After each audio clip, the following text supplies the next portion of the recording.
回のマンテシトロンお散歩旅では、2023年にデザイナー仲間のコモリンと行った12月のドイツ旅をお届けします。普段ドイツでは到着日にフランクフルトに一泊することが多かったのですが、今回は趣向を変えて空港からマインツに向かいます。マインツから足を伸ばして日帰りでいくつかのクリスマスマーケットに行こうという計画です。起点となるホテルはオープンしたばかりのライン川沿いの H2 ホテルに4泊することになりました。ここ一応バジェットホテルとのことで、今回ちょっと面白いこの2段ベッドが2つ並んでいる部屋にしてみました。こっちの方がバスルームにプライバシーがあったのでこちらにしただけだったのですが、スマホの画面の明かりや読書灯などの明かりを相手を気にせず好きなタイミングで使えて結構良かったなと思いました。オープンしたてだったので当たり前ですが、何もかもが新品。また最近のホテルはこうしてテレビでホテルの案内などが見られるんですね。ホテルのあり方も少しずつ変わってきているのかなと感じました。ホテルに到着した時間が遅かったので、眠い目をこすりながらホテルのカフェラウンジで軽い夕食をとり、無事の到着を祝いました。それではお疲れ様。部屋に戻ってシャワーを浴びた後は2人ともごそごそと巣に戻り、あっという間に寝てしまいました。おやすみなさい。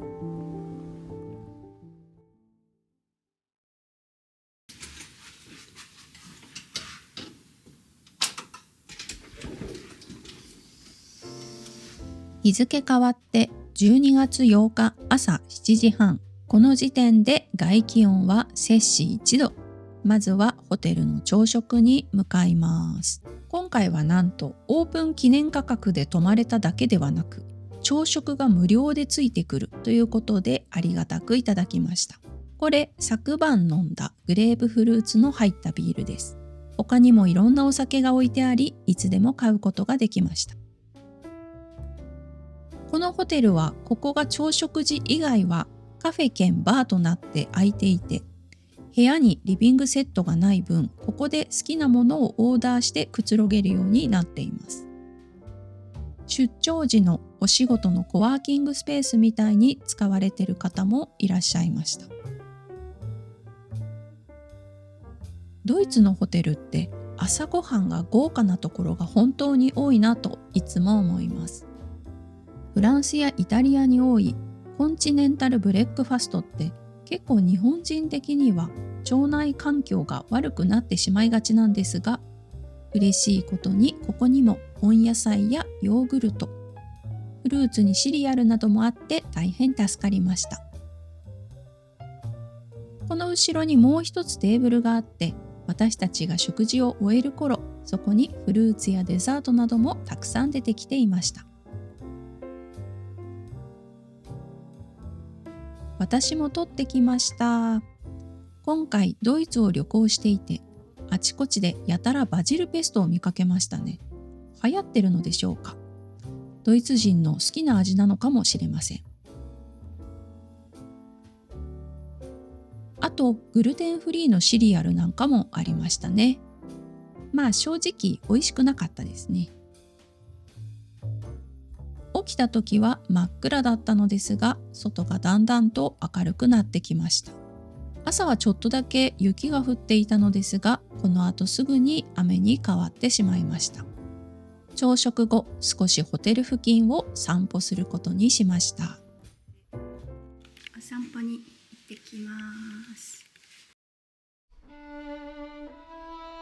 さて、街に出る前にマインツについてちょっとおさらい。マインツはドイツ西部ラインラント・プファルツ州の州都。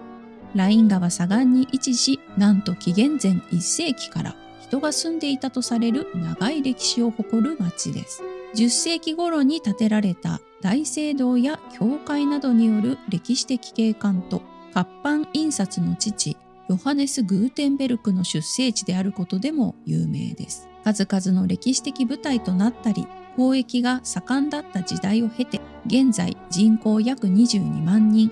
政治と文化を中心とした落ち着いた雰囲気が漂う街です。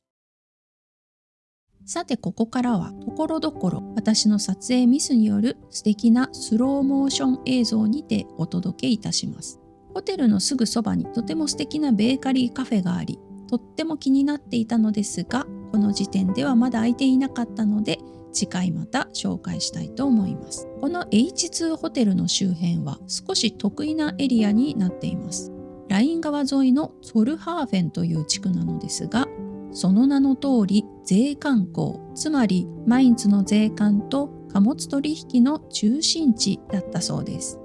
19世紀後半に港として整備され、船から荷物を上げ下ろしする荷役とハーフェンバーンと呼ばれる港鉄道との連携があった場所とのことで、その面影が今も残されています。最盛期の20世紀中頃までは倉庫や工場が並び、港湾労働者が行き交うマインツ市の経済の要だったそうですが、やがて商業港としての機能が徐々に縮小され、2011年には港の役割を終え、再開発プロジェクトツォルハーフェンマインツにより住宅、オフィス、文化施設エリアへと転換が始まったとのことです。さあ、ライン川が見えてきました。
その後、私たちは日帰りでビースバーデンという町のクリスマスマーケットに行くべくバスで向かおうと考えていたのですが、あると聞いていたバス乗車券の券売機がどこにもなく、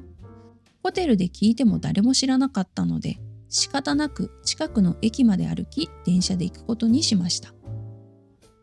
その道すがら大きなスーパーマーケットを発見。ちょっと寄り道することにしました。スーパーの入り口にはこの時期定番のクリスマスツリーやたくさんの鳥の餌、かわいい餌台などが売られていて、お国柄が伺えます。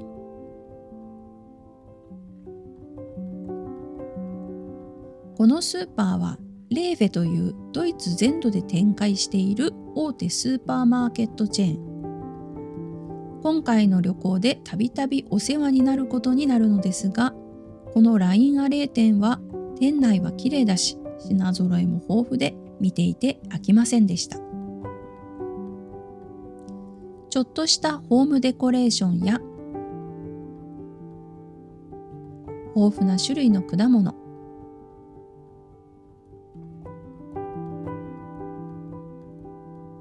そして日本ではあまり見ない種類の野菜もありました。フ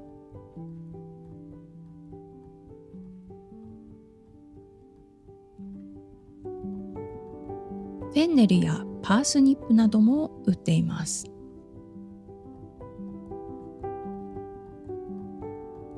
そしてお惣菜もあちこちにあります。これは腎臓のグヤーシュと書いてありますね。そしてイタリアンのお惣菜。またよく見るのがニシンの酢漬けやスモークサーモンなど、やはり魚の種類は少し少なめです。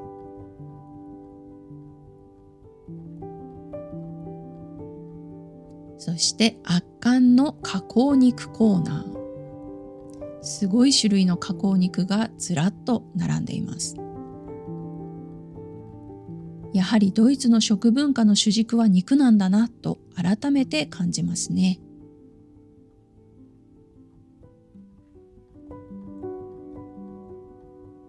それからやはり大量の乳製品。スーパーはその国の食文化が垣間見えて本当に面白いです。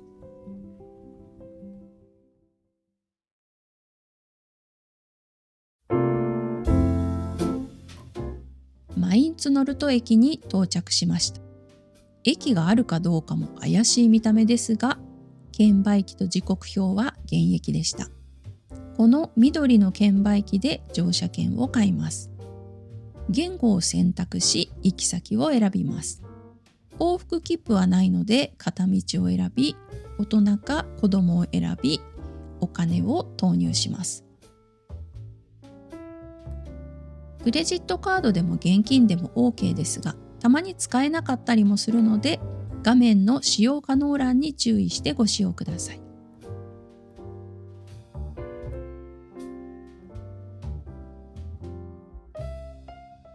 機械が少し考えた後、切符とお釣りが時間差で下から出てきます。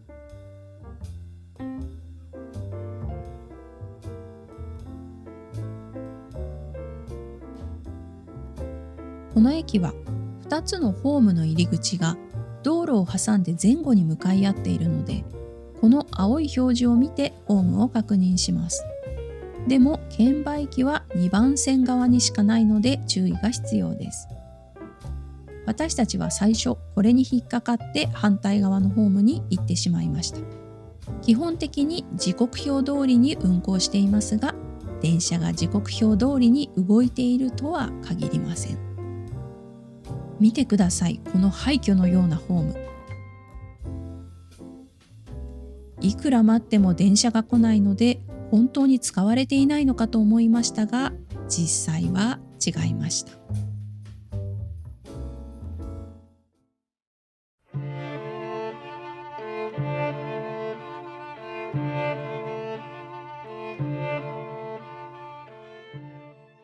悲しいことが分かりました。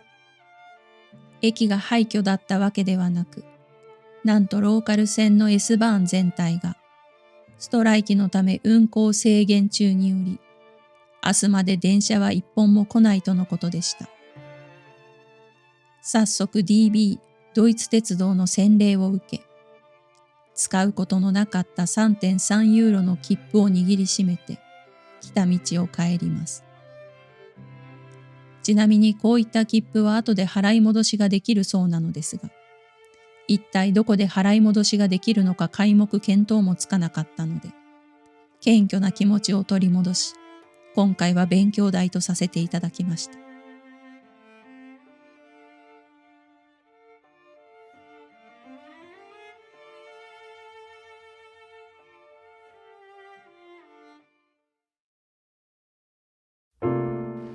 ということで、急遽プラン変更。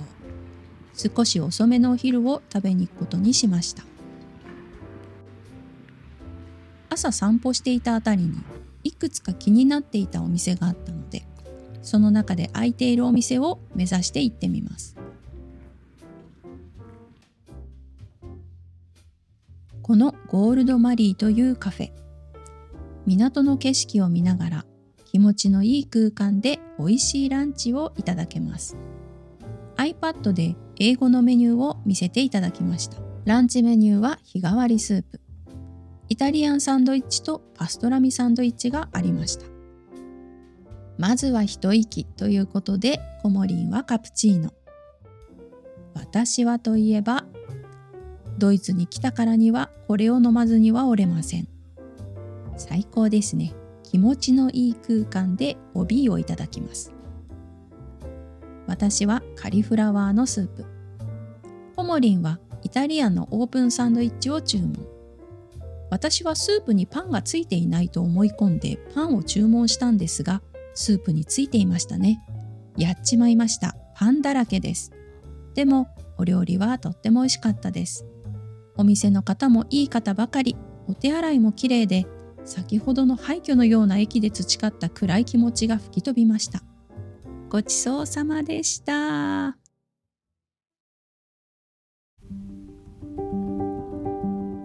ついにバスに乗れました。やっと英語の話せる運転手さんに巡り合い、券売機がない場合はバスの中でクレジットカードで購入できると教えてもらいました。さらに2人で往復するなら1日乗車券のグループ券にした方がお得だよと教えていただいたので、それを購入させていただきました。このバスに乗ってシャガールのステンドグラスを見に聖シュテファン教会へ向かいます。バスはライン川沿いの道を進んでいきます。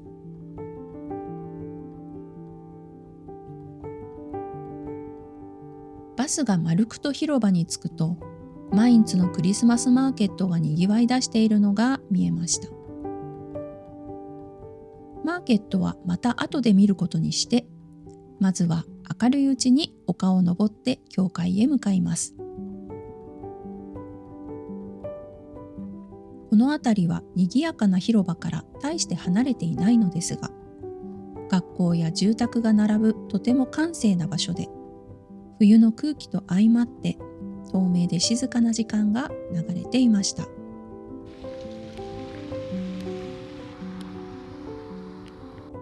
教会の片隅に小さなミツバチの巣箱を発見。看板には蜂蜜が買える場所が書いてあります。ところで巣箱の隣にあるこれ、何だと思いますか？ヨーロッパのあちこちで見かけるようになってずっと何だろうと思っていたのですが、バグホテルといって虫さんが過ごしやすいようにと生物多様性を目指して作られているものだそうです。さあ、暗くなる前に教会へ入りましょう。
教会を出て丘を下ります。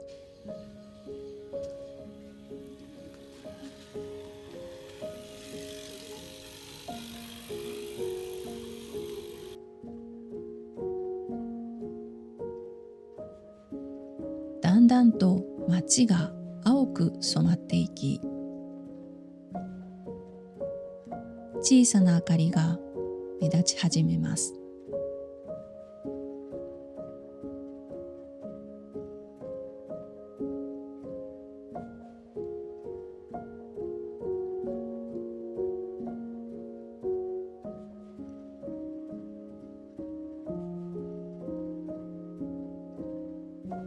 広場に出る頃にはいよいよクリスマスマーケットが輝き出す時間が訪れていました。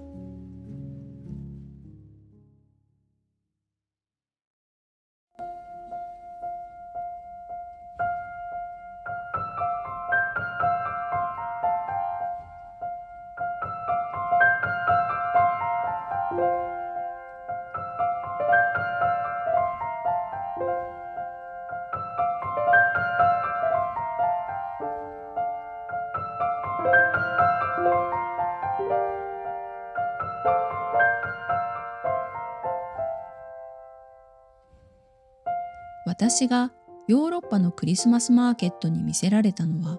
今から20年ほど前。とにかくクリスマスが大好きだった私はいつか本場ドイツのクリスマスマーケットに行ってみたいと、大学卒業の年に卒業制作もそこそこにローテンブルク、ニュルンベルク、ミュンヘン、そのままオーストリアへ入り、ザルツブルクとウィーンのマーケットを見て回り、絶対にまた来ようと思っていました。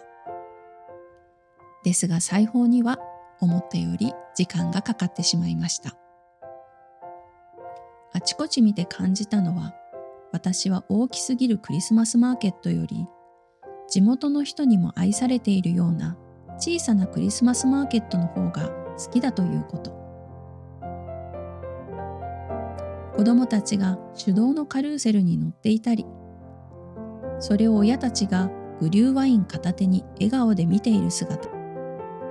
仕事帰りの地元の人が同僚たちとおしゃべりしながら飲んでいる姿、家族や恋人たちが楽しそうに過ごしている向こうから、屋台から出た湯気が温かそうに立ち上る光景がたまらなく好きです。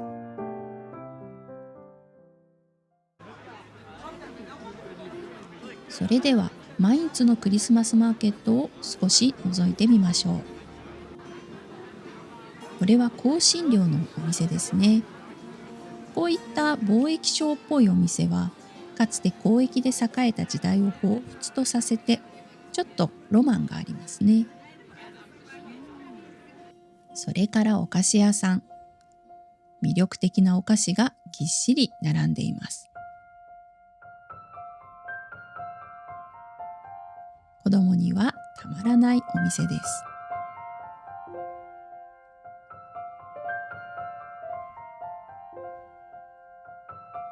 そしてローテンブルク名物シュネーバルを発見。これ美味しくて好きでした。また日本でもおなじみのチョコバナナやリンゴ飴の屋台も結構ありました。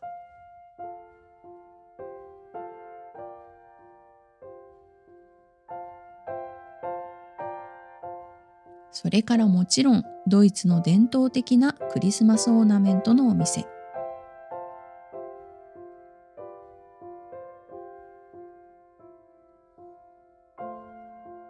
ガラス細工のお店。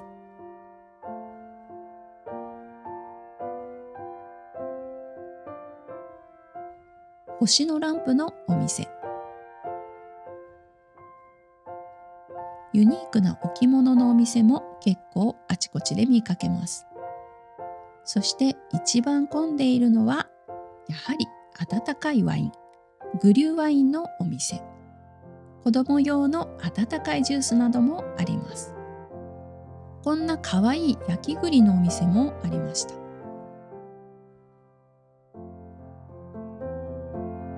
またこんなエリアもあります。ここはビールの樽が一つ一つ個室になっていて、ホームページから時間ごとに予約できるようになっています。友人や家族とゆっくりしたい人向けのエリアです。マインツのマーケットの目玉はこの巨大な光の傘。この下にたくさんのお店が集まっていて、身動きが取れないほど混雑していました。そしてクリスマスマーケットといえばのクリッペも見に行きます。クリッペというのはキリストの降誕の場面を人形などで再現したジオラマのことです。この子たちはキリストの誕生より逆に興味があるようです。大抵のクリッペは24日の夜に貝羽桶に幼子の人形は置かれるのですが、ここは最初からいらっしゃいましたね。ここからマーケット全体が見渡せるようになっています。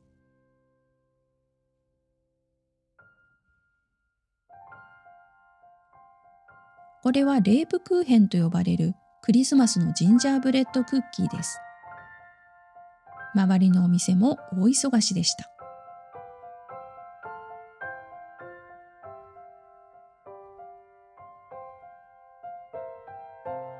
この時は金曜の夜だったこともあって、家族連れより仕事帰りの方で賑わっている印象でした。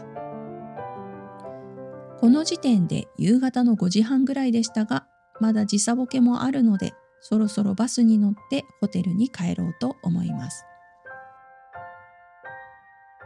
さて、マインツのお散歩旅1日目いかがでしたでしょうか。思わぬアクシデントもありましたが、そのおかげで予期せぬ素敵なものにたくさん出会いました。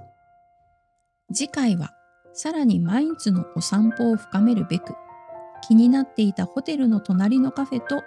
本好きの聖地巡礼グーテンベルク博物館に向かいます。それではまた次の動画でお会いしましょう。